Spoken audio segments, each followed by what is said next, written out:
Moj oče si je očitno vedno želel biti kmet.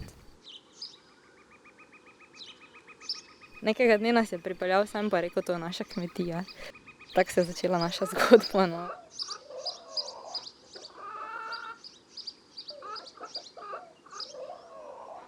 Ja, naša kmetija ni tipična, zato ker nismo prisiljeni, da bi morali živeti od kmetijstva. Tako da to nam vzame velik del odgovornosti. Ampak druga stvar je pa to, da imamo zelo radi živali in tudi pač od malega smo imeli neke hišne ljubljenčke. Zdaj se je to od enega zajčka na kavču pač spremenilo v to, da imamo 45 živali na kmetiji. Mi imamo štalo celo leto odprto, tako da imajo se kam živali skriti, ni pa jim treba biti zaprt. Venus je ena od naših 3 islandskih konjev. Tudi najbolj radovedna, pa najraje ima pozornost vseh 3. V bistvu islandski konji so razlog, zakaj se je to vse skupaj sploh začelo, ker je moja sestra začela v osnovni šoli jahati islandske konje in si je strašno želela konja, no, tako da prve živali, ki smo jih imeli, so bili konji. V bistvu imamo živali samo zato, da jih cartamo. Tako da ni nobene podjetniške ideje zadaj, ker se mi tudi ne zdi prav, da živali izkoriščamo za karkoli. Smo pa zdaj začeli malo s kakimi otroškimi praznovanji, pa rojstni dnevi, pa obiski. Zato ker se mi zdi prav, da pride čim več otrok v stik z živalmi že od malega, da vidijo, kako se do njih obnašati. Pa ja, da v bistvu sploh recimo za pujske ali pa za kozice, ko jih premalo poznamo ali pa jih poznamo samo kot neke klavne živali, ali pa tudi kokoške, no, da se naučijo, da so to živali, ki čutijo in da jih moramo imeti radi in da če si jih omislimo, moramo za njih skrbeti. Pri nas je vedno koncert. Se ne oglaša ena žival, se pa oglaša druga.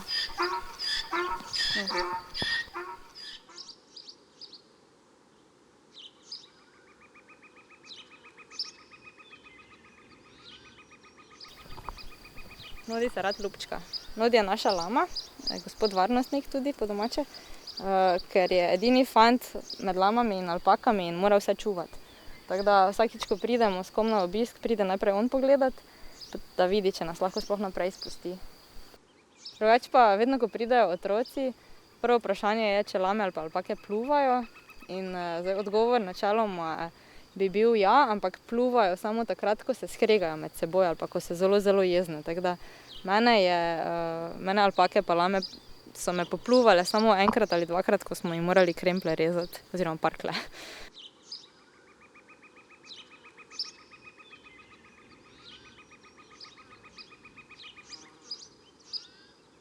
Naša kmetija je velika 7 hektarjev. Ne znam točno povedati, koliko od tega so travniki, ampak dovolj, da si sami pridelamo dovolj sena. Za celo leto pa še nekaj nam ostane. Se mi zdi res pomembno, da kdorkoli zmore, poskuša se vsaj simbolično nekako povezati z naravo, pa si vsaj eno glavo solate pridelati na leto, da vidi, kako je to težko oziroma koliko je to vredno, pa da smo vsaj delno samooskrbni, no, ker če smo odvisni od tega, od kod bomo uvozili hrano, to zna biti zelo nevarno za vsakega posameznika, pa tudi za družbo, no, če ne znamo pridelati tega, kar jemo. Ja, v naši družini nas je 5, zdaj glavni kmet, če se temu lahko tako reče, je moj oče. Drugače pa jaz dosti pomagam, pa moja sestra je veterinarka, tako da se ona tudi, kadar lahko pride, dosti ukvarja z živalmi. Drugače pa tudi mama in brat pomagata, ampak glavno delo pa naredi oče. Dela je kar precej, ker imamo pač toliko živali, treba vsaj enkrat na dan je treba skidati štalo pa izpustiti, da ne hodijo po lastnih kakcih. Potem jih je treba tudi dosti čohati, ker rabijo dosti ljubezni. Nahraniti jih je treba, potem pa vedno gre kaj narobe tudi lahko, ne. Tako da ne moreš si privoščiti, da bi šli vsi hkrati nekam na dopust za 2 tedna, ker pač je treba biti pri živalih. Tako da je kar odgovornost, ampak ti pa živali tudi vračajo z dosti zabave in ljubezni in lepih trenutkov.